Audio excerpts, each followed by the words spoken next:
네, 안녕하세요, 여러분. 어느새 또, 화요일 오후 7시 불교 입문 1 소유하고자 하는 자를 위한 가르침 공부하는 시간입니다.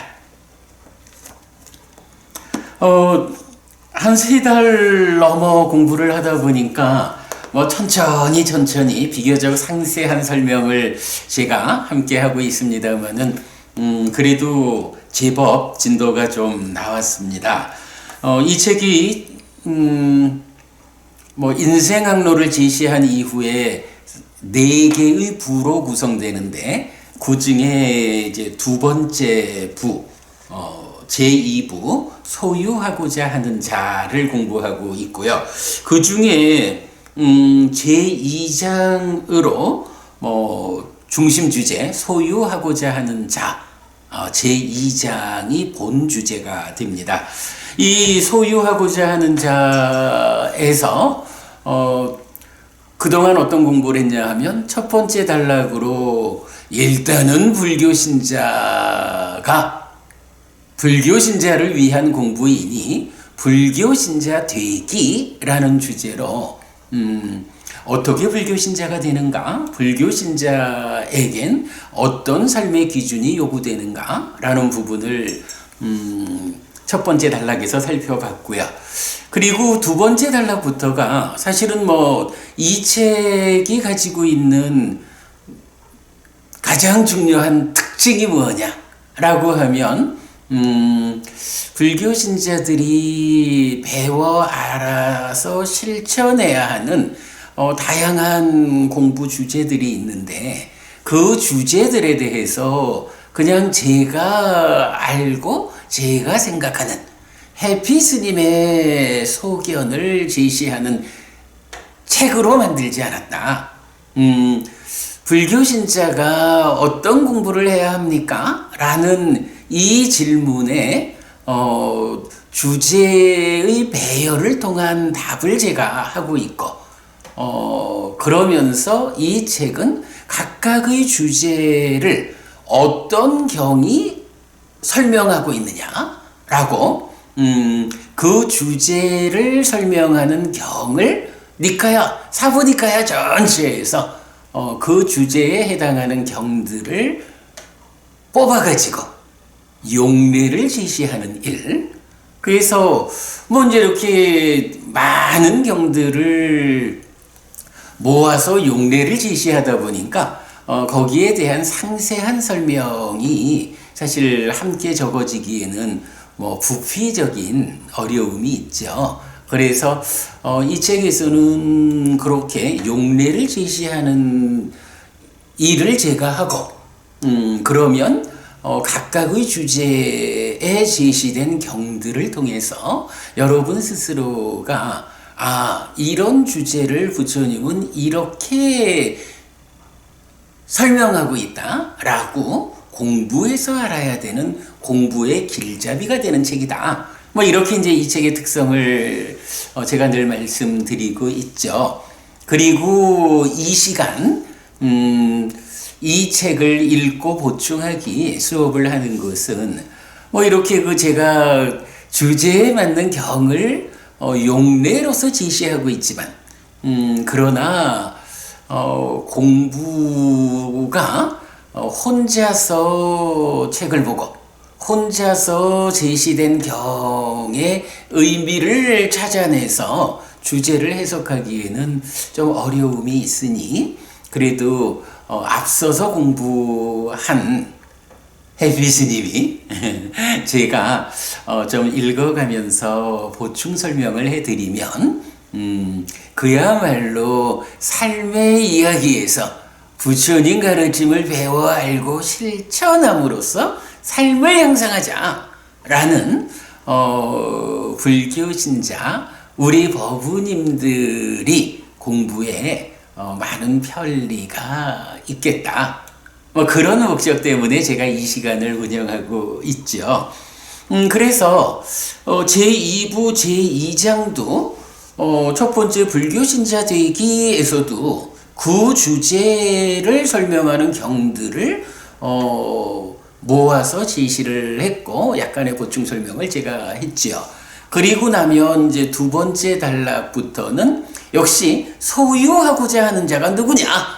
소유하고자 하는 자를 위해서는 어떤 가르침이 설해져 있느냐라는 것을 용례를 제시함으로써 공부를 이제 이끄는 그런 구조지요. 그럴 때 이제 이런 그 소유하고자 하는 자, 까마보기라는 이 원어를 포함하고 있는 경들이 어떤 경들이 있을까라고 용례를 제시하고 있는데 그 순서를 어떻게 했나요? 두 번째 단락에서는 소유하고자 하는 자, 까마보기라는 이 단어가 율장에서는 어떤 용례를 보여주는가? 율장에서의 까마보기의 용례. 그리고 세 번째 단락에서는 사실은 까마보기라는 이 용어가 까마보가 소유하고자 함이라는 명사에서 거기에 이제 의인화하는 어미를 붙여서 까마보기 소유하고자 하는 자가 되었기 때문에 이 단어를 이해하기 위해서는 먼저 까마보가 소유하고자 함을 알아야 한다 라고 해서 경에 나오는 이 까마보가 소유하고자 함이라는 용례를 또한 세 번째 단락에서 제시를 했죠. 그리고 네 번째 단락이 사실은 지난주까지 우리가 공부한 까마보기라는 이 용어가 사부니까야 경에서는 어떤 용례를 보여주는가 라는 부분을 용례로서 이제 본 거예요. 자, 이렇게 이제 우리가 그동안 제2부 제2장에서 불교 신자 되기와 관련한 경들을 보았고, 이어서 까마보기와 관련한 유래 용례, 까마보가의 용례, 그리고 경에서의 용례를 이제 다 본 거예요. 그리고 나면 이제 우리가 또 이 주제에서 함께 보아야 하는 하나의 개념이 출현을 했죠. 앞에서 보았습니다만은 소유하고자 하는 자를 말할 때는 흰옷을 입은 제가자라는 표현이 나오거든요.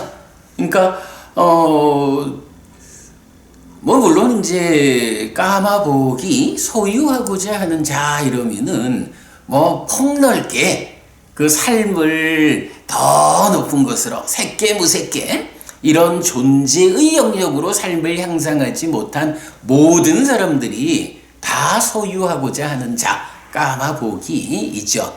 그러나 이제 그 중에서도 아무래도 부처님께서 부처님의 제자들을 대상으로 그대들의 행복을 위한 이런 법을 설하는 곳이 경으로 모여 있으니까 그러다 보니까 주로 불교 신자로 특징 지어지는 사람들에게 법이 설해지는 거죠. 그럴 때 까마보기 가운데서도 불교 신자다라는 특징을 보여주는 것이 흰옷을 입은 사람이다. 이렇게 구분이 되죠. 그래서 이제 그 경은 흰옷을 입은 제가자라고 해서 기히 오다타와사나라는 용어를 제법 좀 보여주고 있어요. 그동안 까마보기의 용례를 보면서도 오다타와사나 흰옷을 입은 자라는 표현이 쓰였습니다만은 오늘부터는 뭐 빠르면 뭐 한 2주 정도면 마무리할 수도 있을 것 같은데 까마보기라는 용어는 직접 안 들어가지만 기히 오다타와사나라고 해서 흰옷을 입은 제가자라는 이 용례를 소개하는 그런 시간을 좀 서두르면 오늘 시간하고 다음 주 한 번, 2주 정도로 좀 소개를 할 수 있지 않을까 싶어요. 근데 제가 이제 쭉 교재를 읽어드리면서 말씀 나누겠지만 그야말로 제가자가 주인공으로 나타나는 경들,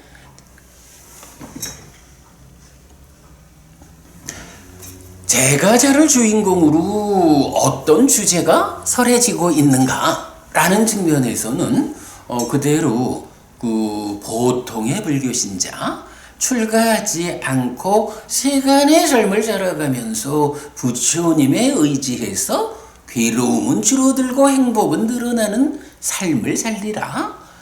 이런 분들을 위해서 빼놓을 수 없는 주제, 경들이다. 네, 오늘 5번째 단락입니다.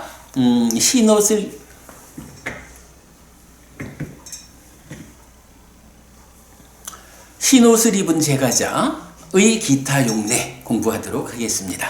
자, 먼저 교재 같이 보겠습니다. 다시 말씀드립니다. 이 교재가 있습니다. 불교 입문 1. 소유하고자 하는 자를 위한 가르침인데, 작년 여름에 제가 출판한 책이고요. 니까야.kr 우리 홈페이지에 오시면 이 책을 구입할 수 있도록 안내되어 있고, 또는 내 해피스님한테 선물을 받고 싶다 라고 생각하시면 우리 홈페이지에 저의 연락처 있습니다. 저한테로 연락 주시면 책을 선물해 드릴 수 있습니다. 그래서 무엇보다도 책을 한 권 산다 판다 하는 것보다는 이렇게 공부를 함께 하기 위해서 이 교재가 필요하다. 그래서 구입해 주셔도 좋고, 한 권 선물 받고 싶다 라고 하셔도 좋고, 그렇게 제가 보내드릴 수 있다고 안내 말씀드립니다.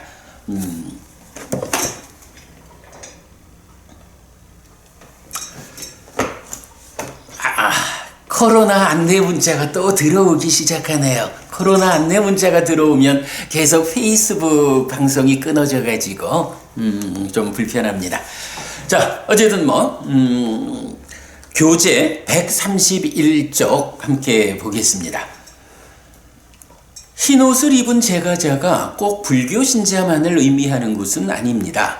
디가니까야 25번 우둠바리카 경에서는 사문 고따마의 흰옷을 입은 제가제자들이라고 나타나고, 디가니까야 33번 합송경에서는 니간타 나타푸타의 흰옷을 입은 제가제자들이라고도 나타나기 때문입니다. 이렇게 그 우둠바리카 경에서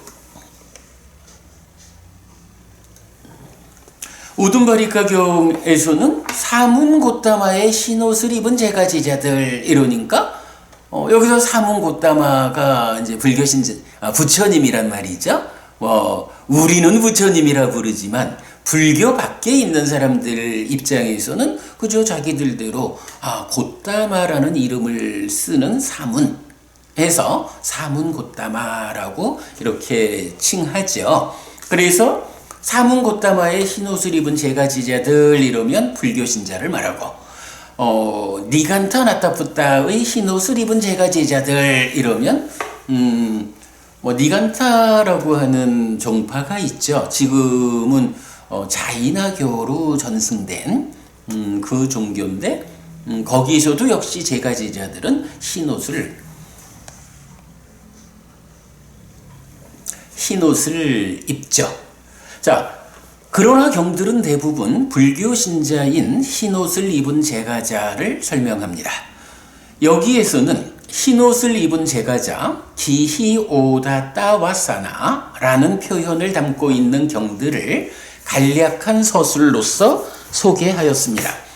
경들 간에 내용적 공통점이 있는 것은 아니지만 대부분의 경들이 이 표현의 공유를 통해 제가자를 주인공으로 하는 어떤 주제를 말하고 있어서 소유하고자 하는 자를 위한 가르침의 범주에 들기 때문입니다. 이 부분은 제가 아주 신경 써서 적은 표현이에요.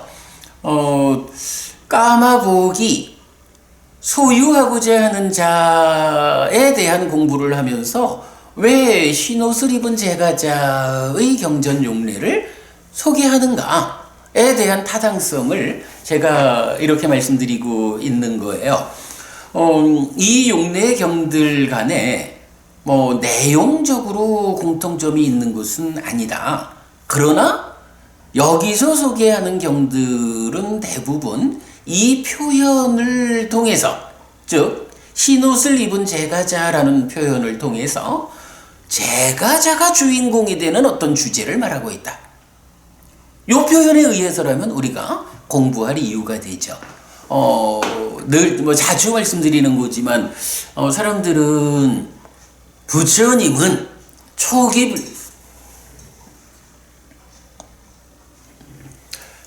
불교는 출가한 비구들의 깨달음을 이끄는 데 초점이 맞춰져 있어서 제가자를 위한 가르침을 찾기 힘들다.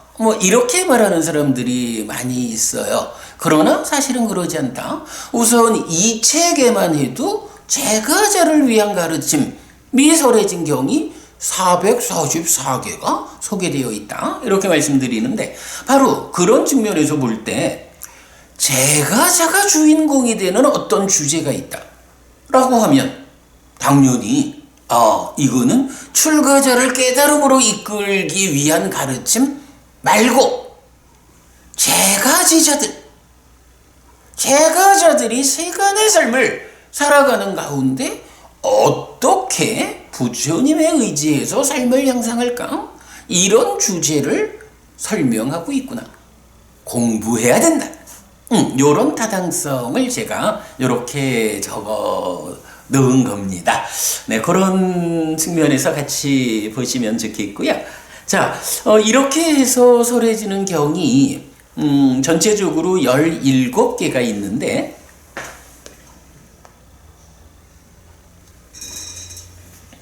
(17개의) 경이 있는데 경 2개는 같은 주제가 되어서 16가지 주제가 지금부터 소개해드릴 이 용례들에 의해서 볼 수가 있습니다. 그냥 쭉 읽어보자면 설해진 주제들이 3가지 비범이라는 주제가 있고요. 그 다음에 사무량심 수행이 1개가 있다. 사무량심 수행이 깨달음을 완성하는 데까지 깨달음의 완성으로 이끌지는 못한다 라는 한계를 말하고, 그 다음에 세존에 의해서 설해진 우리의 법이 있다. 부처님께서 우리를 위해서 설하신 가르침이 있다. 이런 주제고요. 그 다음에 동물들은 단순한데 인간들은 교활하다 라는 특징을 보여주는 경도 있고, 최상의 경지를 설명하는 경도 있고요. 그 다음에 길이나 실천에 관한 갈등은 크다. 예를 들자면 상가 안에서 개나 생활에 대한 갈등이 생긴다라면 그것은 오히려 작은 것이다. 그러나 삶을 향상으로 이끄는 길이나 실천, 길과 실천, 이 길과 실천, 이런 길과 실천에서 교단 안에 갈등이 생긴다고 하면 이것은 큰 것이다. 어떻게든 교단 안에 길과 실천에 대해서는 갈등이 생기지 않아야 한다.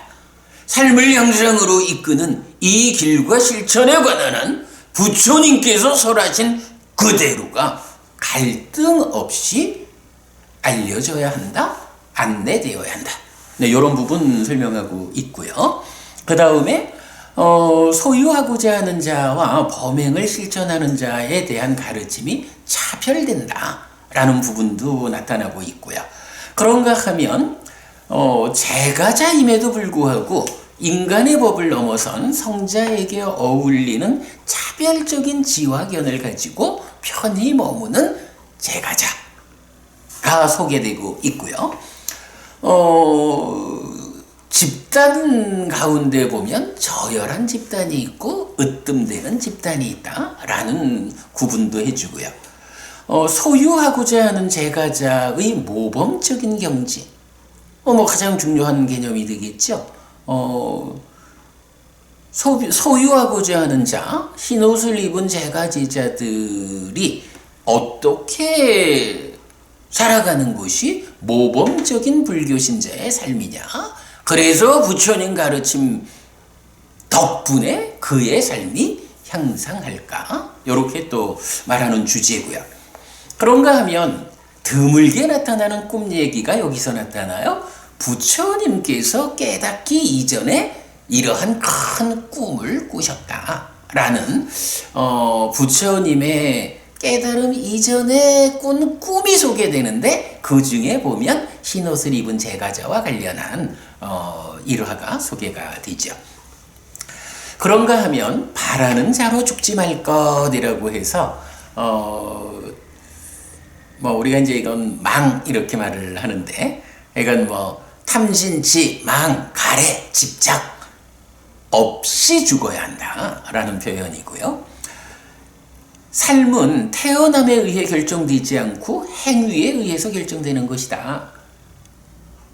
어떤 조건으로 태어났느냐라는 것을 우리가 중요하게 생각하지만, 물론 그것도 중요하죠. 그러나 실질적으로 내 삶을 결정하는 것은 태어남에 의한 것이 아니고, 태어남이라는 토대 위에서 내가 어떤 행위를 하느냐, 어떤 업을 짓느냐, 어떻게 삶을 누적해서 내 삶을 변화시켰느냐, 이렇게 태어남에 의해 결정되지 않고 행위에 의해서 삶은 결정된다, 이런 주제가 있고요. 그 다음에 지난주 좀 설명드렸지만 7가지 재산에 대한 주제도 나와 있고요. 또 사서법이라는 주제, 말하자면 꼬시는 법이야, 내 편 만드는 법이야, 어떻게 할까? 라는 거 2개의 경에서 사서법 이야기 해주고 있는데 나중에 보기로 하고요. 외도들에 대한 법과 함께하는 책망. 다른 종교를 가진 사람들이 어떤 공격적 입장으로 다가온다라고 할 때 그들을 법답게 책망하는. 자, 사실은 이런 것이요. 우리 삶에 올바른 것은 무엇입니까? 이런 올바름에 의하면 그대는 책망받아야 합니다. 라고 법과 함께 외도들을 책망해야 하는 이런 주제도 나와 있고요. 그 다음에 이제 마지막으로는 자세히 설명드리겠지만, 부처님을 부르는 이름 중에 하나가 분별설자라는 명칭이 있어요. 분별해서 설하는 사람이다, 부처님이요. 우리가 한국 불교에서 보면 분별하지 말라고 굉장히 이제 많은 말을 하죠. 뒤에 말씀드리겠습니다만은 요거는 좀 우리가 관점을 달리 해야 해요. 오죽하면 부처님은 나는 분별설자다, 분별해서 설하는 자다. 부처님도 분별해서 설하는 것으로 당신을 정의하는데, 불교 신자들이 분별하지 말자. 애매하죠. 어쨌든 이제 부처님은 유익과 무익을 선언하는 분이다. 선언된 가르침이 있다. 이렇게 이제 표시되는데, 분별설자여서 이것은 유익한 것이다, 이것은 무익한 것이다, 바르게 분별해서 이익되는 삶을 살아라. 분별을 하지 마라가 아니고 분별을 잘해라. 네, 이렇게 이제 분별설자라는 주제까지 17개 경에서 16가지 주제가 요 5번째 단락, 흰옷을 입은 제가자의 기타 용례 안에 들어있어요. 뭐 대략 설명을 드렸는데 이제부터 16가지 주제 한 가지씩 같이 보도록 하겠습니다. 자, 131쪽 아래쪽입니다. 첫 번째, 디가니까야 11번 깨왔다경입니다. 디가니까야에 속한 거니까 아무래도 긴 경이죠. 긴 경인데 굉장히 중요한 주제를 담고 있는 경입니다. 자, 우선 보겠습니다.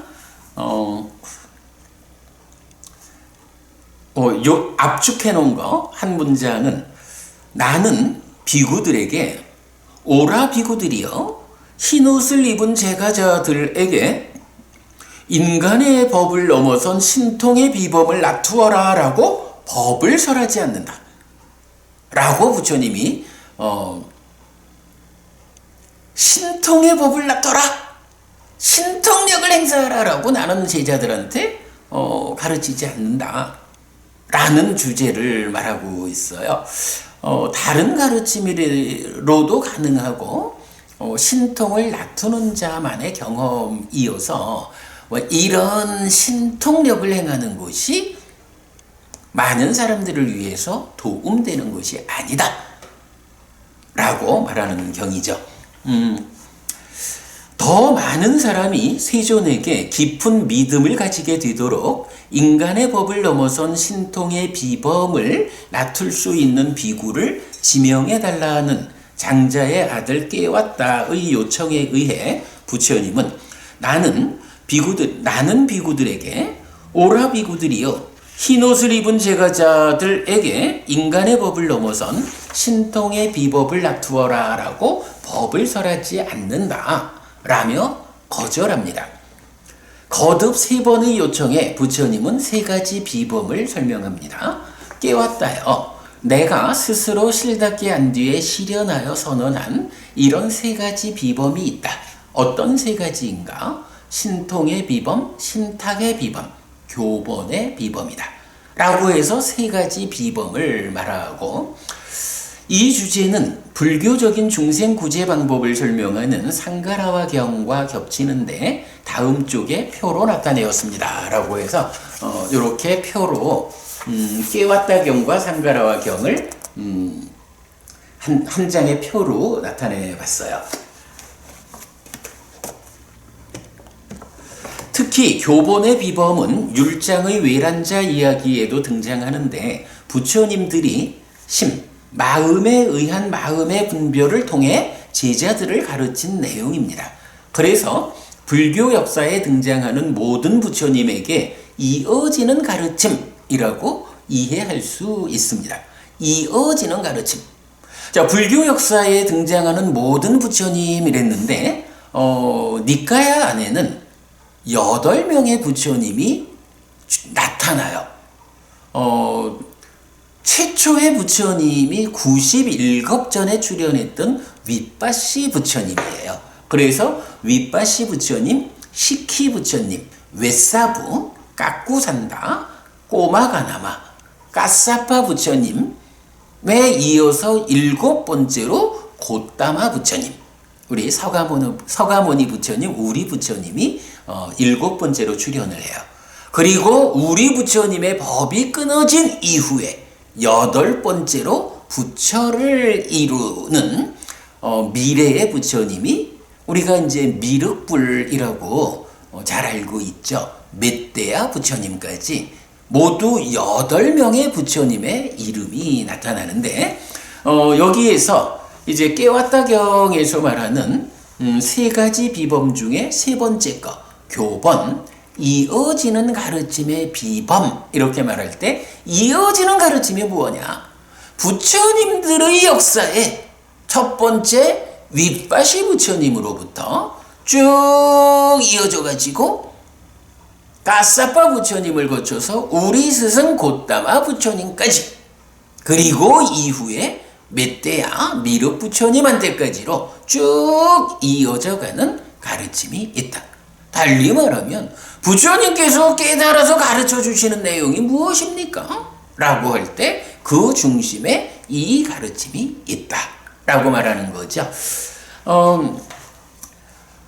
그리고 교본의 비범에서 교본 아누사사니는 이어지는 가르침 또는 가르침의 근본이라고도 번역하고 있는데, 모든 부처님의 공통된 가르침 이어서 이어지는 가르침이고, 그런 의미에서 가르침의 근본이 되는 것 이어서 교본이라고 번역한 것입니다. 이 주제는 다른 교재를 통해 모든 용례를 자세히 정리하여 출판할 계획입니다 라고 했어요. 제가 지금 깨왔다경에서 굉장히 그 설명을 좀 자제하고 있어요. 여러분, 우리 홈페이지 nikaya.kr 아시죠? nikaya.kr에 가시면 이 가르침의 근본이라고 하는 주제로 공부한 동영상이 올려져 있는데, 사실은 작년에 2020년 1월 8일 날 시작해가지고 매주 수요일 날 저녁에 1시간 반 내지 2시간씩 수업을 한 것이 9월 23일 날 마무리를 했어요. 물론 뭐 중간에 한 달 방학을 한 적도 있고, 또 이제 코로나 문제로 또 한 달 정도 쉬기도 했고, 뭐 중간에 특강을 좀 끼워 넣기도 하고 이래 했지만, 한 6달 정도를, 그러니까 반년 정도를 공부한 주제가 바로 이어지는 가르침의 용례거든요. 이게 뭐 이건 6개월을 꼬박 공부했으니까 얼마나 그 공부의 양이 많고 중요한가 생각할 수 있는데, 제가 지금 이제 이 주제에 대해서 뭔가 좀 보충 설명을 하자라고 하면 오늘 이 얘기만 하다가 마쳐야 될 것 같아서 그냥 그러니까 여기서는 이렇게 세 가지 비범 중에 교본, 즉 이어지는 가르침의 비범이 있다. 이것을 디가니까야 11번 깨왔다경이 설명하고 있는데, 그 중에 흰옷을 입은 제가자를 주제로 하는 주제가 격이 설명되고 있다. 이렇게만 좀 소개한 거로 하겠습니다. 여러분, 저기 우리 교재 보시면 이제 133쪽에 요 세 가지 비범에 대해서 아까 보여드렸지만 깨왔다경과 상가라와경 이렇게 저기 비교해서 표로 만들어 드렸고요. 하여간 꼬박 6개월 공부한 주제인 만큼 어쩔 수 없이 저는 이렇게 소개만 하고, 여러분들께서 nikaya.kr 우리 홈페이지를 참고해서 시간 나시는 만큼 좀 공부를 하시면 정말 불교를 보는 새로운 시각이 생길 것이다 라고 저는 말씀드리고 싶어요. 네, 그렇게 참고하기로 하고요. 넘어가겠습니다.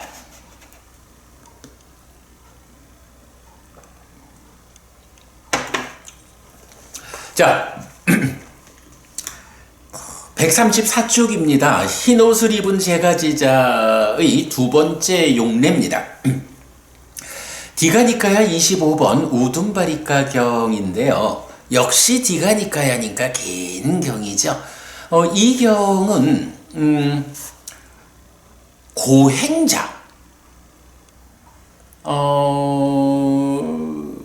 우리가 보통 알기를 이제 부처님이 출가하셔서 부처를 이루는 과정에 삼매를 처음에 닥쳐. 그래서 알라라칼라마라는 스승에게서 무소유처를 성취하고, 다시 우따까라 라마푸타라는 스승에게서 비상비비상처를 성취하고, 그러나 이러한 삼매의 성취라는 것은 이 높은 하늘에 태어남으로 이끌지 생로병사의 문제, 윤회에서 벗어나는 이런 깨달음으로 이끌지 못한다 라는 판단에 의해서 떠나죠. 그리고 중간에 소유와 관련한 세 가지 비유하는 장면이 나타나고 이어서 고행을 하죠. 그런데 부처님의 그 고행이라는 이 부분이 이제 우리가 우둔바리가경에서 말하는 고행, 즉 경에서 이제 고행이라는 뭐 따빠 이런 표현을 씁니다. 많이 고행 이야기가 나오는데 이렇게 쓰이는 고행은 부처님이 깨닫기 이전에 한 과정으로 이 시행착오의 과정으로 했던 고행과는 달라요. 부처님의 그 과정은 행하기 어려움을 행하다 이렇게 표현 자체를 달리해요. 근데 이제 이게 한역되는 과정에서 다 똑같이 고행이라고 번역이 되어서 외도들이 고행자라고 말하는 경우하고 부처님이 깨달음을 성취하기 이전의 시행착오의 과정, 행하기 어려움을 행한 이 부분하고를 일반적으로 우리가 구분하지 못해요. 그런데 일단 니카야를 또 원어가 그 원어로서 확인되는 바에 의하면 부처님이 행하기 어려움을 행했다라고 하는 요 시행착오의 과정과는 다른 측면에서 고행이라는 불교 밖의 영역에서 깨달음을 지향하는 하나의 수행 방법, 이렇게 말해야 되는 고행이라는 개념이 있습니다. 이렇게 좀 구분해서 보기로 하고요. 일단 우둔바리가경에서는 이러한 그 불교 밖에 어떤 외도들이 실천하는 고행에 대해서 부처님이 사실은 그대들이 고행을 실천하고 있지만 그 고행이 어떠한 성취를 보여줄 수 있는지, 이 고행의 완성점이 어디인지 사실은 그대들이 잘 모른다 라고 그들을 오히려 고행의 측면에서 가르쳐주는 주제인데 그럴 때 이제 아주 중요한 개념 하나가 이러한 고행의 완성이 당연히 팔정도에 의해서만 깨달을 수 있으니까 팔정도 아닌 고행이라는 방법으로 깨달을 수는 없지요. 그렇다고 해가지고 이 고행이라는 방법이 전혀 성취가 없느냐 하면 그렇지는 않다는 거예요. 일반적으로 고행자들이 자기네 고행이라는 수행법이 어디까지 가는지를 잘 모르고 있는데 부처님이 가르쳐주는 이 우둔바리가경에서 보면 고행이라고 하는 그 수행 방법이 천안통까지를 성취할 수 있다라고 설명이 돼요. 그러니까 천안통이라고 하는 게 뭔가요? 높은 수행의 경지에서는 육신통이라는 특별함이 있잖아요. 그래서 뭐 신족통, 천이통, 타심통, 숙명통, 천안통, 누진통, 이래서 마지막 6번째 누진통이 깨달음을 성취하는 길이잖아요. 그러면 이 앞에 있는 5가지의 신통은 누진, 번뇌를 부수는 능력, 번뇌를 부수는 과정에 의해서 깨닫는, 여기에 들어서지 못하기 때문에 깨달음으로 가지 못하지만, 그러나 이 누진통 직전의 단계까지 5개의 신통의 과정, 그 평범하지 않은 성취를 보여주는데 그 5가지 중에 마지막 자리에 있는 천안통, 그 앞에 숙명통이 우리가 전생을 보는 거잖아요. 천안통이라고 하면 죽고 태어남을 보는 능력이라고요. 여기에까지 고행을 통해서 성취할 수 있다. 이런 부분을 우둔바리가경이 말해 주거든요. 그런데 이제 여기서 사실은 또 우리가 주목해야 하는 게 그냥 고행하면 천안통 이 개념이 아니고 고행이라는 토대 위에서 사실은 고행이라는 것이 그냥 아픔을 수반하는 어떤 경험 이런 게 아니라 고행이라는 과정으로 삼매를 닦는 이런 개념으로 우리가 보아야 하거든요. 그래서 이렇게 그 고행의 방법으로 삼매에 들면 그 삼매 위에서 사무량심, 자비희사 사무량심을 닦게 되는 거예요. 그런데 제가 이제 그 삼매 가는 길 이런 표현을 자주 씁니다만은 여기서 굉장히 중요한 게 있어요. 지금 고행이 어쨌든 몸을 괴롭게 하는 일을 통해 가지고 괴로움이라는 토대 위에서 삼매를 닦아서 성취를 하고자 하는데 그 방법으로 천안통까지밖에 못 가고 번뇌를 직접 부수는 누진에서 깨닫는 일을 못한다. 이 부분을 말씀드렸잖아요. 그런가 하면 불교는 이제 이런 고행과는 다른 방법을 통해 가지고 다른 방법에 의해서 닦아지는 삼매 위에서 깨달음으로 이끌리는 번뇌를 부수는 과정이 제시되는 거거든요. 깨달음으로 이끌리는 번뇌를 부수는 수행으로의 삼매를 닦는 과정. 이때 이 삼매는 고행의 측면에서 닦는 삼매하고 어떤 차이가 있느냐라고 할 때 경은 이 부분을 분명히 알려주는 거예요. 삼매 가는 길, 삼매를 닦아서 깨달음으로 나아가는 길, 팔정도가 제시하는 불교적인 삼매는 이때 여기서 바른 삼매라는 말을 하고 바른 삼매의 영역에서 삼매 수행에서 삼매를 닦는다라는 표현이 나오는데 이 불교의 삼매는 특징이 무엇이냐? 개발된 느낌이라는 표현이 나오거든요. 니라미사 웨다나라고 해서 그래서 고행이라는 측면에서는 어쨌든 몸을 괴롭히는 몸을 힘들게 하는 토대 위에서 삼매로 깨달음으로 가려고 하지만 방법이 틀려서 못 가는 거예요.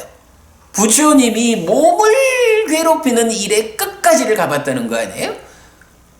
거기서도 깨닫지 못한 이유가 뭐냐 하면 바로 이렇게 행하기 힘든 것을 행한다. 몸을 괴롭히는 이런 토대 위에서 깨달음은 성취되지 않는다. 그래가지고 길을 바꾸는 게 뭔가요? 바로 바른 삼매, 환희, 희열, 진정, 행복의 과정에 의해서 삼매에 들고 삼매 위에서 또한 얼마나 기쁨과 행복. 우리 희열, 행복 요 말이 계속 경에 나오죠. 삐띠, 수카. 그런가 하면 그런 희열이라는 상태도 행복이라는 상태도 넘어선 평정 위에서 깨달음으로 나아가는 이럴 때 불교 수행의 특징은 아무튼 행복 위에서 더 큰 행복을 일구는 수행이다. 이렇게 이제 제가 설명을 늘 드리지요. 우든바리가경에서는 우리가 바로 이걸 볼 수 있는 거예요. 고행이라는 이 수행이 최선의 수행을 통해서 완성이 되어도 결국은 몸을 힘들게 한다라는 이 잘못된 토대 위에서 바르지 못한 토대 위에서 진행되기 때문에 깨달음에 이르지는 못하고 천안통까지 가는 데에 그친다. 그럴 때 그냥 고행하면 되느냐? 이게 아니고 그러니까 고행을 통한 삼매 위에서 자비희사 사무량심을 닦는 이 과정을 통해서 천안통까지 간다. 그래서 사무량심 수행의 한계가 어디냐? 천안통이다. 고행의 한계, 사무량심의 한계, 천안통이다. 번뇌를 부수고 윤회에서 벗어나는 이 깨달음을 이 방법으로는 실현할 수 없다. 오직 니라미사 웨다나 개발된 느낌의 과정, 그 행복의 과정에서 삼매를 성취하고 삼매를 닦는 이 과정, 이게 뭔가요? 사념처 사마타 위빠사나의 과정이죠.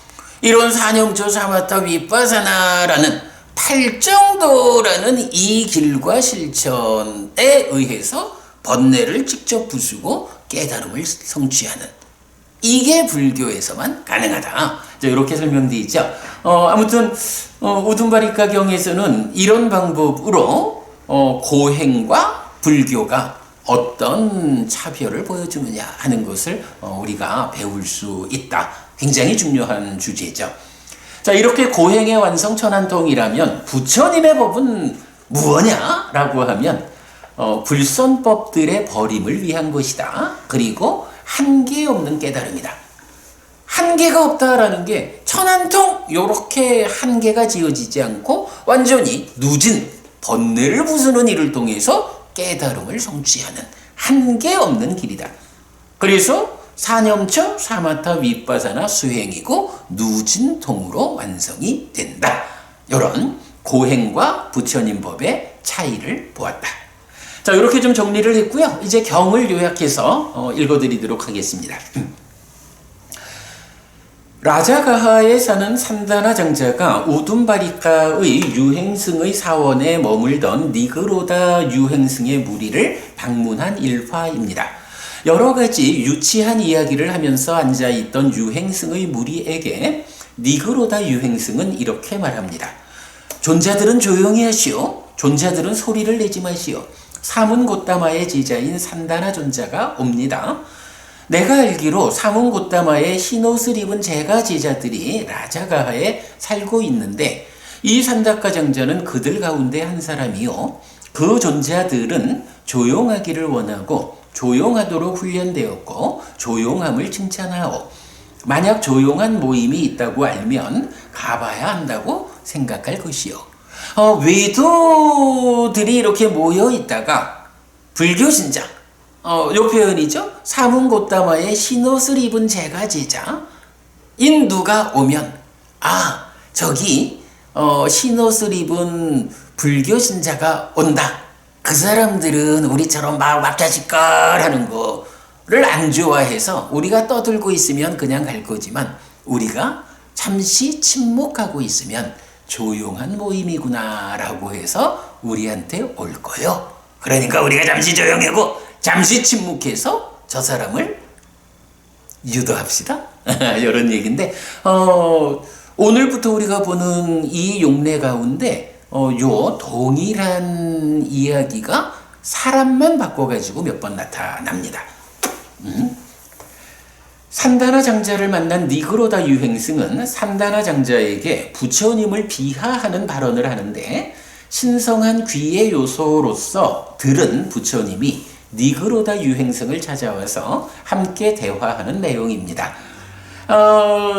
이렇게 이제 산다나 장자가 그 니그로다 유행승 그 무리에게 가서 함께 대화를 해요. 그때 니그로다 유행승이 부처님에 대해서 이렇게 좀 편회하는 말을 하거든요. 근데 부처님께서 그 신성한 귀의 요소, 그러니까 천이통 이렇게 되는 거죠. 그 신성한 귀의 요소로서 니그로다 유행승이 부처님을 이렇게 편회하는 이야기를 들으세요. 그리고 나중에 니그로다 유행승에게 와서 함께 대화하는 이야기. 그래서 그 대화하는 이야기 가운데 부처님이 니그로다 유행승 그대의 이 모임이 고행을 하는 모임인데 이 고행을 통해서 얼마만큼 성취를 할 수 있는지 그대들이 아는가? 라고 하는데 막상 이 사람들이 자기네가 하고 있는 수행법인 고행을 통해서 얼마만큼의 성취를 볼 수 있는지를 모르고 그냥 하는 거예요. 그래서 그 부분을 부처님이 내 얘기를 하면 내가 당신의 지자들을 뺏어가려고 왔다 할 거고 내 얘기 말고 당신들 이야기를 해보자 라고 하면서 고행에 대한 이 고행이 어디까지 성취될 수 있느냐? 결국 사무량심으로 이어져 가지고 천안통까지 가는 요 과정을 쭉 설명하는 주제가 됩니다. 자, 계속 보면요. 부처님은 고행자의 오염원들을 순차적으로 나열하면서 오염원들이 제거된 고행의 완성을 설명하는데 사무량심 수행의 성과로 얻는 숙명통, 이전의 존재 상태, 전생에 대한 기억의 암과 천안통, 죽고 다시 태어남의 알미, 고행으로 접근하는 수행의 완성입니다.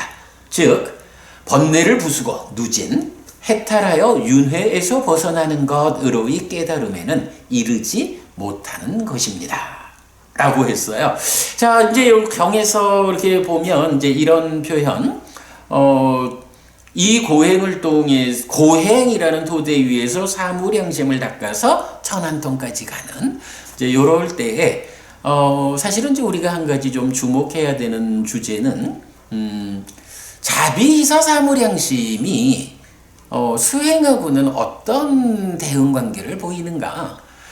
여기 이제 우리 교재 뒤에 가서도 좀 보게 될 거예요.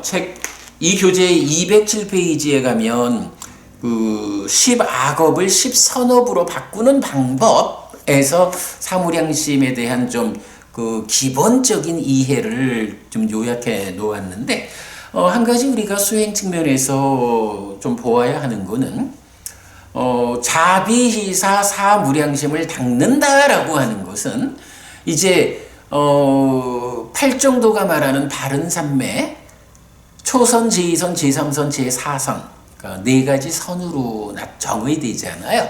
이럴 때 초선하고 자무량심을 닦는 거하고가 대응을 해요. 제2선과 비무량심, 제3선과 희무량심, 제4선과 사무량심, 자비희사 이렇게 대응을 하는데 눈여겨볼 거는 사무량심이 이렇게 네 가지 선과 대응하는 그걸로 끝나지는 않아요. 이제 네 가지 시메탈이라는 개념이 이어져요. 그래서 자비희사 놓고 자시메탈, 비시메탈, 희시메탈, 사시메탈 이런 자비희사 네 가지 시메탈로 이어지는데 자시메탈의 궁극, 그러니까 그 자시메탈의 완성이 어디냐라고 하면 깨끗함이다라고 나와요. 근데 깨끗하다라는 게 뭐냐 하면 우리가 제4선을 설명할 때 사념청정, 그래서 평정과 청정한 삿띠 이렇게 이제 정의가 되잖아요. 그래서 보통 우리가 깨끗함, 청정이다라고 하는 요 개념을 제4선에서 그 대비를 시키거든요. 그래서 자무량시, 그러니까 자시메탈이 깨끗함을 궁극으로 한다라는 것은 제4선의 성취의 경지 이렇게 보아야 하죠. 그러니까 사무량심을 닦는 거하고 자시메탈을 닦는 거하고가 단계적으로 올라가서 한 등급 업그레이드 되는 이런 이제 겹쳐지는 모습을 보여주고요. 비시메탈이 무색계로 올라가는 공부변처에 대응하고 희시메탈이 식무변처, 그리고 사시메탈이 무소유처와 대응을 해요. 그래서 자비희사 네 가지 시메탈은 무소유처까지를 성취한 개로 이렇게 대응되는 거를 볼 수 있어요. 사실은 사무량심에서 이제 여기까지 말하는 거는 좀 어려운 주제이긴 한데 그래도 공부하는 분들이라면 이렇게 좀 함께 참고하시면 좋겠다 해서 제가 소개를 해드렸어요. 자, 교재 이어가겠습니다. 그리고 니그로다여 오염원이고 다시 존재로 이끌고 두렵고 괴로운 보를 가져오고 미래의 태어남과 늙음과 죽음으로 이끄는 버려지지 않은 불선법들이 있습니다. 그것들의 버림을 위해서 나는 법을 설합니다. 부처님께서 내가 법을 설하는 이유가 뭐냐? 바로 그러한 불선법을 버리는 것이 목적이다. 이렇게 말하는 거예요. 설해진 그대로 실천하는 그대들에게 오염원인 법들은 버려질 것이고 청정한 그 법들은 증대할 것입니다. 지혜의 완성과 완전한 개발을 지금 여기에서 스스로 실답게 안 뒤에 실현하고 성취하여 머물 것입니다. 라고 말하는데 누진통, 즉 번뇌를 부숨으로써 생로사의 문제인 윤회에서 벗어나기 위한 법의 선언입니다. 그리고 이것이 바로 부처님에 의해 선언된 불교입니다. 이렇게 말했거든요. 부처님께서 요 표현 오염원이고 다시 존재로 이끌고 두렵고 괴로운 보를 가져오고 미래의 태어남과 늙음과 죽음으로 이끄는 요런 표현이 있어요. 요러한 불선법들이 있는데 버려지지 않았다. 그런데 바로 그런 불선법들을 버리기 위해서 부처님은 법을 설했다. 이 법들을 바르게 실천하면 깨닫는 것이다. 이렇게 말을 하거든요. 그래서 바로 이 자리에서 우리가 알 수 있는 것이 일단은 오염원인 거죠. 그런데 그 오염원의 역할이 다시 존재로 이끌어요. 욕계색계 무색계라는 중생 세상에서 살아가는 중생이라는 존재로 이끈다. 괴로운 보를 가져온다. 그리고 미래에 몸이 묻어져 죽은 뒤에 태어나고 늙고 죽음으로 이끄는 것이다. 이거 버리는 것이 나의 법이다. 라고 해서 부처님은 불교가 바로 생로사의 문제, 즉 윤회에서 벗어나기 위한 법이다 라고 선언하는 것이죠. 그래서 사실은 이제 부처님 이후에 오랜 세월이 지나면서 윤회에서 벗어난다 라는 거 그거야 뭐 낮은 거예요. 윤회에서 벗어난다라고 하는 그러한 성취 이후에 정말 높은 성취들을 사실은 좀 설정하는 부분을 볼 수가 있죠. 그런데 이거는 우리가 잘 보아야 합니다. 부처님의 법은 윤회에서 벗어나는 그것이 목적이에요. 윤회에서 벗어남을 성취하면 그게 깨달음이고 그게 열반이고 삶의 완성이에요. 불교는 그것으로 끝나는 거예요. 완성되는 거예요. 그러면 불교가 제시하는 그 목적점이 이렇게 생사에서 벗어나는 윤회에서 벗어나는 그 정도의 낮은 것인가? 불교가 그렇게 급이 낮은 가르침인가? 라고 여러분 생각하면 그건 오해예요. 윤회에서 벗어나는 것 이후에 어떤 상황을 말하는 거는 부처님 가르침에 의하면 사실이 아니에요. 이거는요, 윤회에서 벗어난다라는 것이 무엇인지, 우리 삶이라는 것이 어떤 문제를 가지고 있어서 윤회하는 중생의 삶에 묶여 있어야 하는지, 이 문제가 우리 삶의 현실이 얼마나 심오한지, 그래서 윤회에서 벗어난다라는 것이 후대 사람들이 말하는 그런 낮은 등급의 성취가 아니고 삶의 심오함의 끝에 닿아가지고 그 끝자락의 문제를 해소함으로써 깨닫는 그 상황을, 그러한 성취가 있어야 비로소 윤회에서 벗어난다. 우리가 고진멸도 사성제를 말할 때 고집성제, 괴로움을 생겨나게 하는, 괴로움을 자라나게 하는 그 원인으로 가래가 제시되고, 또한 12연기가 고집성제로 함께 제시가 돼요. 그럴 때 시비연기는 뭔가요? 가래를 중심으로 가래를 전후한 괴로움의 해소, 괴로움의 가래를 전후해서 괴로움을 생겨나게 하고 자라나게 하는 그 과정이 시비연기거든요. 시비연기가 부처님도 뭐 정말 깨닫기 어렵다라고 말씀을 하시지만 삶의 심오함의 끝에까지를 설명하는 것이고 팔정도를 통해 가지고 시비연기가 제시하는 삶의 끝자락의 문제까지도 다 해소해야 비로소 가래 없는 번뇌를 부숨으로써 무명과 가래라는 문제를 해소한 우현경이 말하는 무명과 가래가 남아있는 채로 몸이 무너져 죽으면 몸으로 간다라고 해서 무명과 가래가 요만큼이라도 있는 한 다시 중생의 영역으로 몸으로 간다. 무명과 가래가 요만큼도 남아있지 않아야 몸이 무너져 죽은 뒤에 몸으로 가지 않는다 라고 해서 윤회에서 벗어남, 이 부분을 말해주거든요.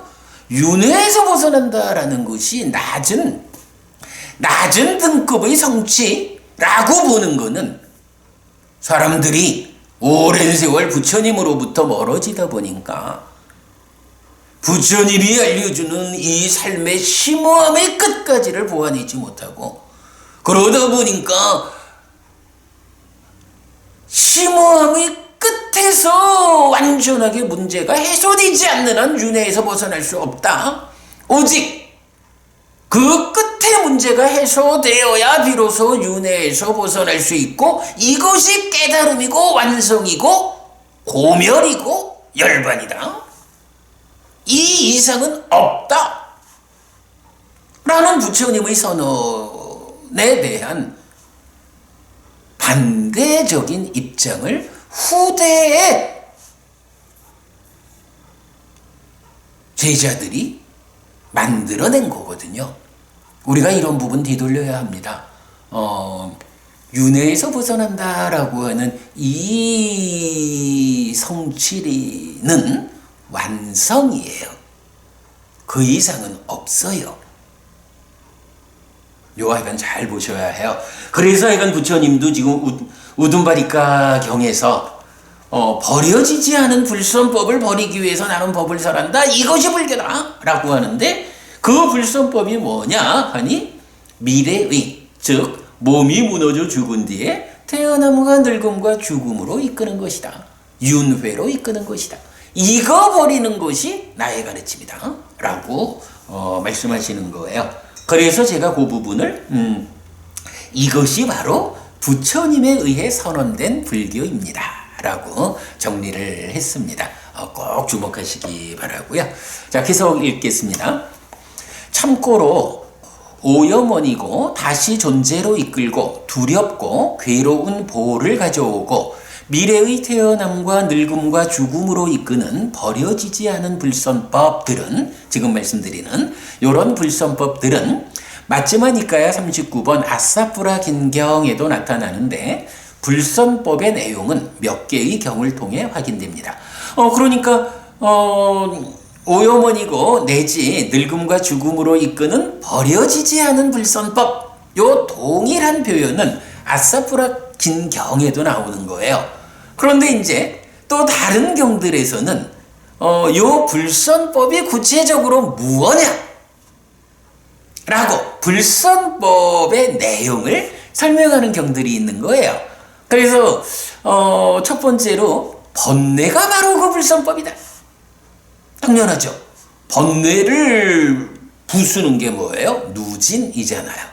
누진통으로 또는 누진명으로 깨달아 아라한이 성취되죠. 그러니까 불선법의 끝자리에 있는 그거 번뇌다. 마츠마 니카야 36번 사자가 큰경, 49번 범천의 초대경, 그리고 68번 날라카 빠나경, 세 개의 경에서 번뇌가 곧 그런 불선법이다. 번뇌 때문에 윤회한다. 이렇게 알려주는 거고요. 그 다음에 안구따라니까야 내세 모음의 182번은 보증경이에요. 이 보증경에서는 이전에 내가 지은 바 악한 업들이 있다. 내가 이전에 지은 악한 업들이 있어서 이것이 불선법이고 이것이 윤회를 처리한다. 이렇게 이제 말하는 거거든요. 그래서 결국 불교가 특히 이제 업의 소멸경 이런 경에서 이런 그 업들이 어떻게 소멸하느냐라는 부분을 이제 또 설명을 하지요. 그럴 때 여러분 중요한 거는요. 제가 엊그저께도 그 형성하지 않음에 의한 해탈 이런 표현을 뭐 경에 나오는 표현이죠. 했습니다만은 불교적으로는요. 우리가 이제 색수상행식 오온 이래서 온이라는 의미가 뭐냐 하면 무덕이 쌓여 있는 거 이거잖아요. 무엇이 쌓여 있을까라고 하면 지난 삶의 과정, 말하자면 과거가 쌓여 있는 게 지금 나를 구성하는 무덕이 온이라는 거거든요. 이럴 때 만약에 불교가 부처님 가르침이 그 쌓여 있는 모든 것을 다 흩어버려야, 해체해서 없애버려야 비로소 그 영향에서 벗어난다, 깨닫는다. 이렇게 이것이 깨달음의 방법이다 라고 알려진다면 깨닫기 어려울 거예요. 그런데 부처님 가르침은 안 그런 거예요. 쌓여있는 거. 여러분 우리가 나는 누구냐 라고 할 때 오치온 이렇게 말하잖아요.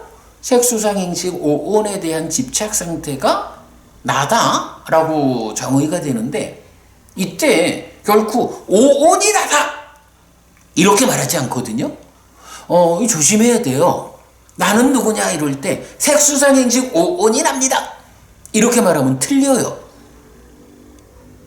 그 오온은 그냥 과거가 뭐 남의 과거 아니고 나의 과거죠. 나의 지난 삶의 과정이 쌓여있는 무덕이요. 단순히. 근데 문제는 내가 번뇌라는 이 작용 때문에 내 마음이 쫓아와서 그거를 붙잡아 버리는 거예요. 붙잡는다라는 것을 집착해가지고 취라고 말하잖아요.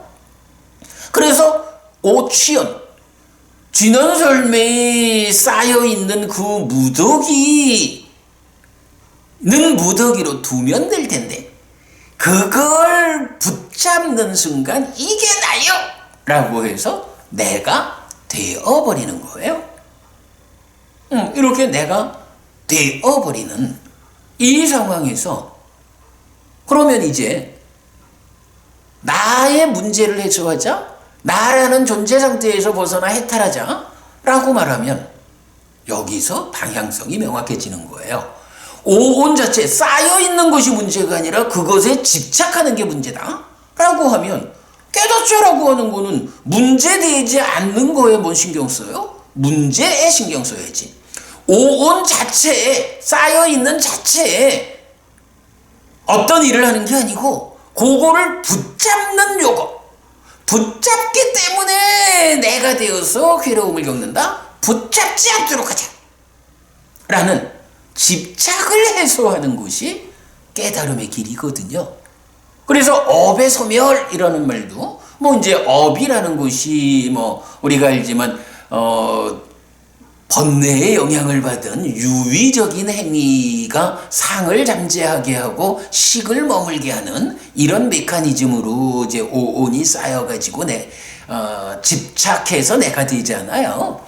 그러니까 업의 소멸이다라고 하는 이것도 지난 업들의 결과로 쌓여있는 이 무더기를 다 해소하자 이 개념이 아니라는 거. 이건 이것대로 그냥 쪼잡이 지나온 것이 쌓여 있는 거예요. 그것에 대해서 집착하는 요것을 해소한다.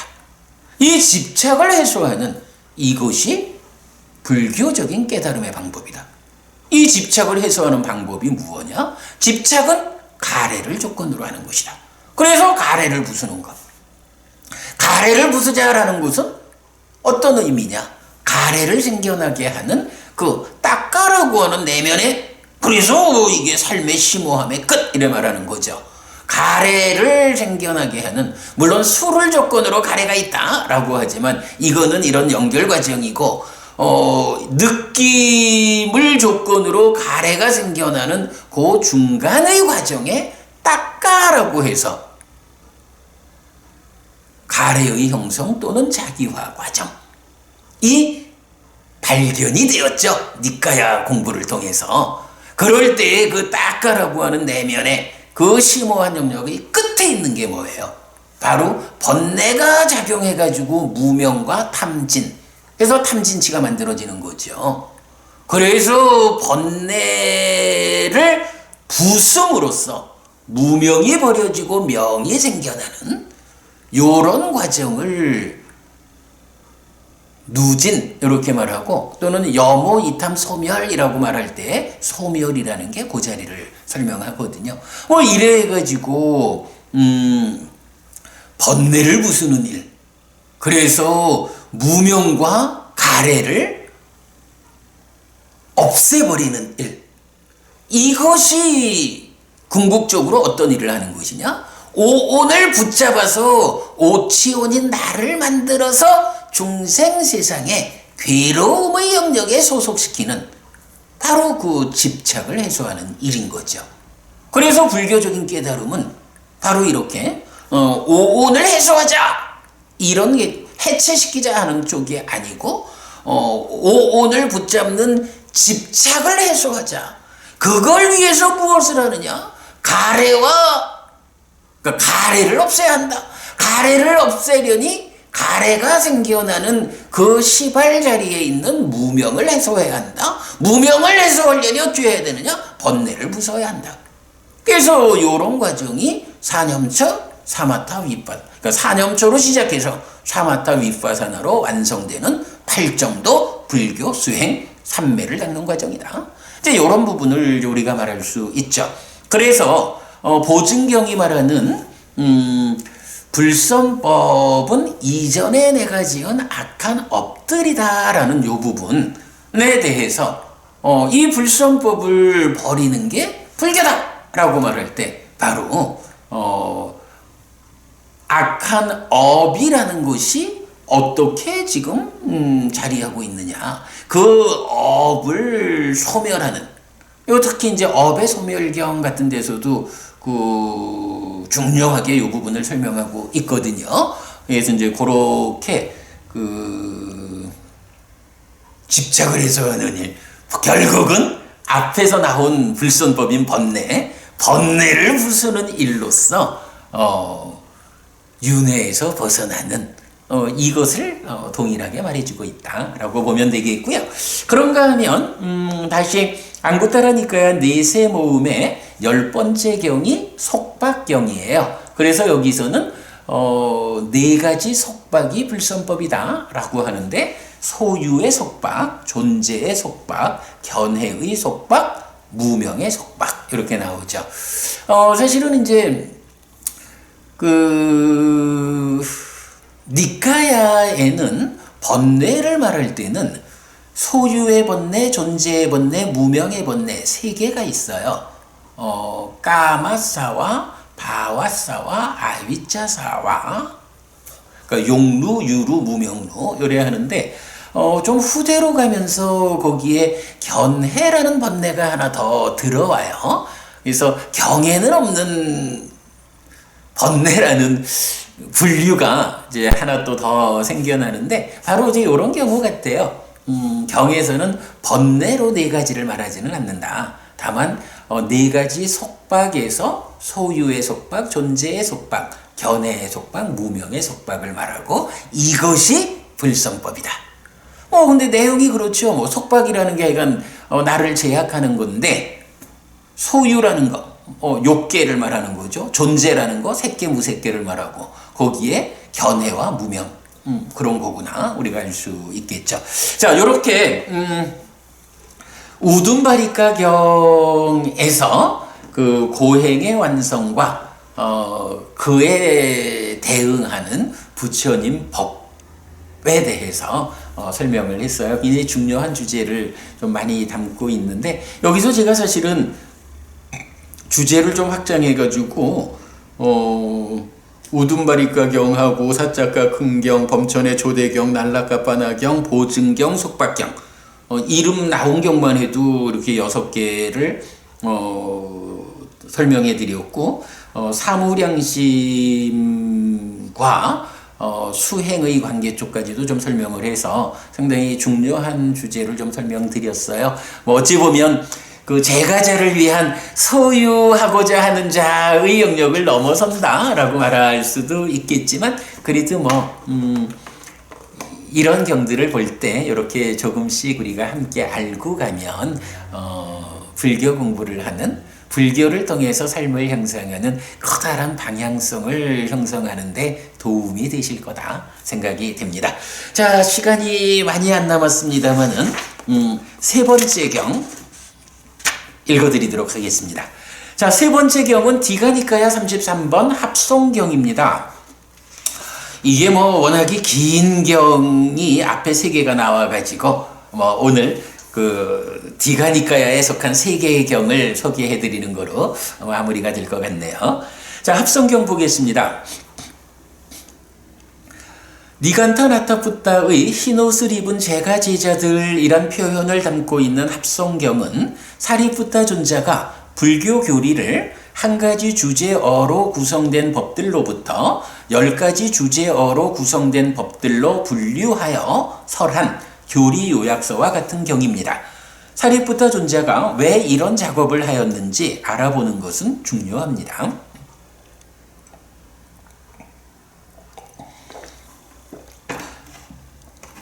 자주 말씀드리지만 니카야에는 교리 요약집과 같은 경이 대표적으로 디가니카야 33번 합성경, 그리고 디가니카야 34번 이어지는 경이죠. 13경 2개가 있다. 물론 또 사부니카야 안에 또 몇 개의 경들은 뭐 유사한 형태로 교리 요약집과 같은 역할을 하고 있지만, 뭐 어쨌든 대표적으로 니카야 안에 나타나는 교리 요약집이다 라고 말할 수 있는 경이 합성경입니다. 이 합성경이 왜 어떤 목적 때문에 이렇게 교리 요약의 법문이 설해졌는지 하는 부분은 우리가 알아보고 가야겠다라는 겁니다. 자, 사리푸타 존자는 세존에 의해 설해진 우리들의 법은 잘 설해지고 잘 선언되고 구원으로 이끌고 가라앉음으로 이끌고 바르게 깨달은 자 정등각에 의해 선언된 것인데, 무엇이 이러한 우리의 법입니까? 라는 질문과 함께 교리 요약서의 형태를 가지고 이 법을 설합니다. 제가 늘 말씀드리지만 정등각에 의해 선언된 법이냐, 정등각 아닌 스승에 의해서 설해진 법이냐, 이 차이다.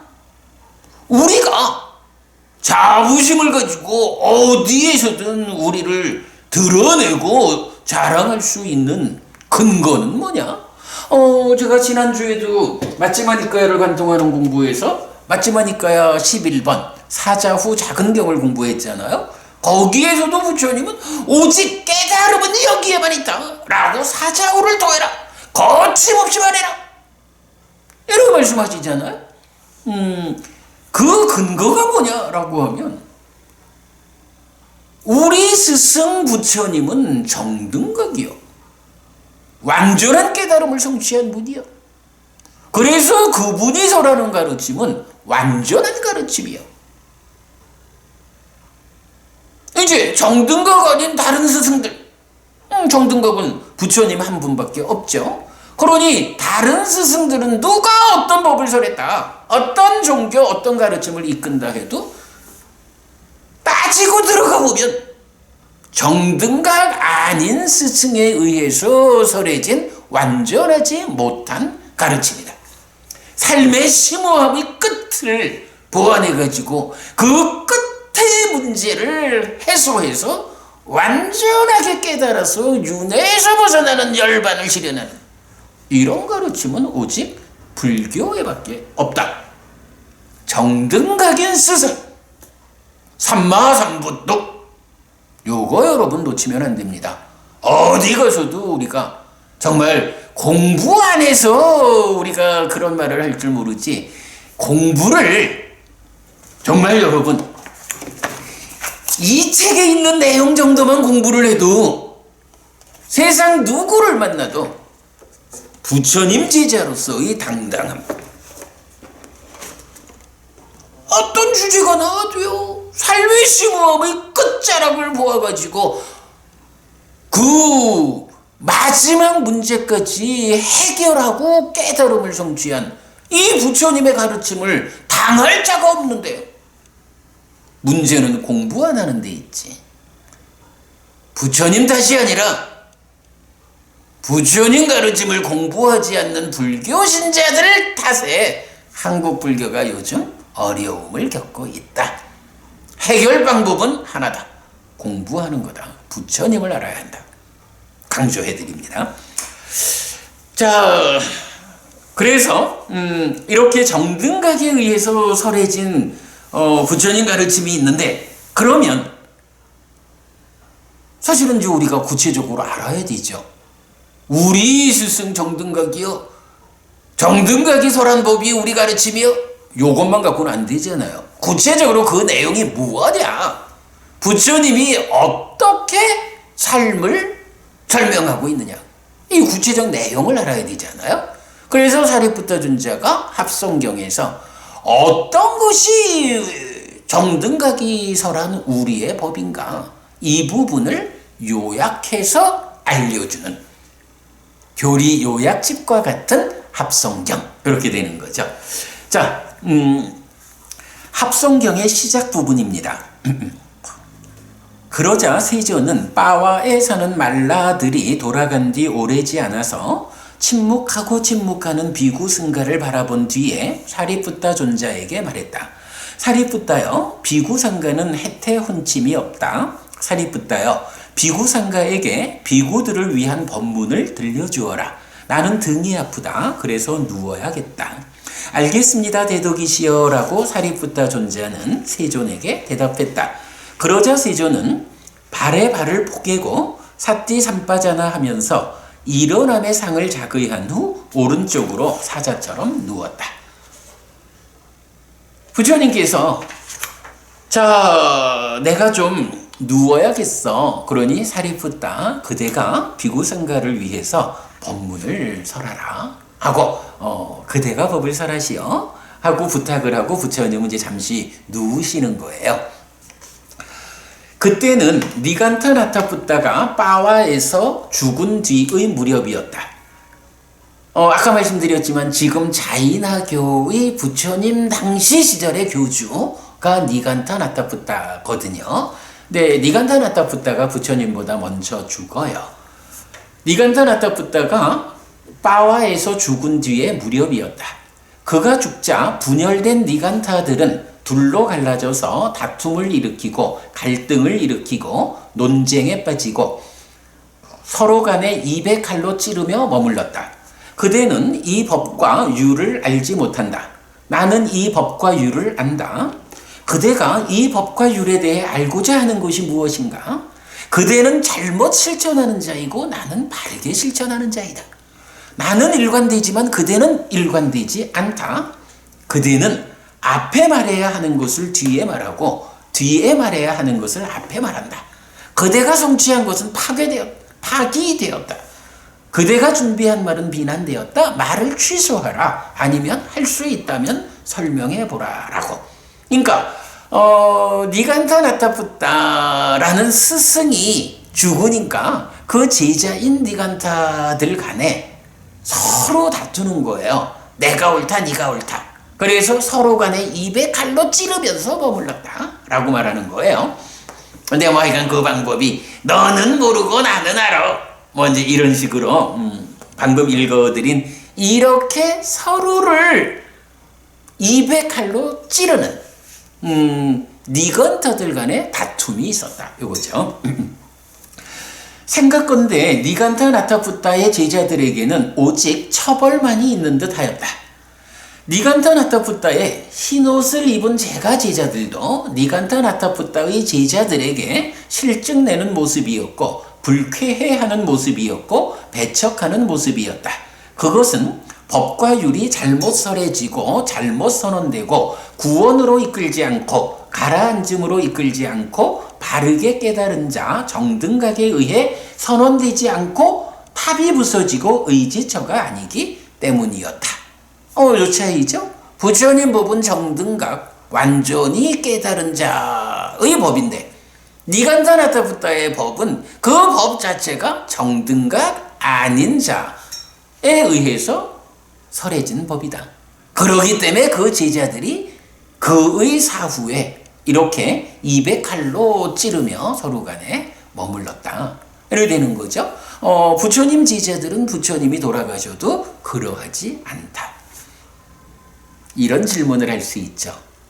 요즘 불교 안에서 출가자들 간에 그 다툼의 정도가 여기서 말하는 그들보다 적을까? 이렇게 말할 수 있죠. 그 이유는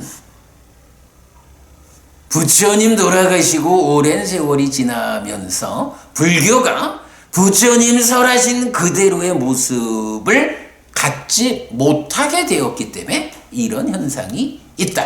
이렇게 보셔야 됩니다. 그래서 우리가 부처님 살아서 직접 설한 가르침에 의해서 불교를 부처님에게로 되돌리는 불사를 진행한다. 이렇게 말하는 거예요. 불교가 부처님에게로 되돌려지면 부처님 돌아가신 뒤에 제자들 간에 서로 입에 칼을 물고 찌르지 않는다. 왜? 정등각이 설한 법이다. 이렇게 되겠죠. 그때 사리푸타 존자는 비구들을 불러서 말했다.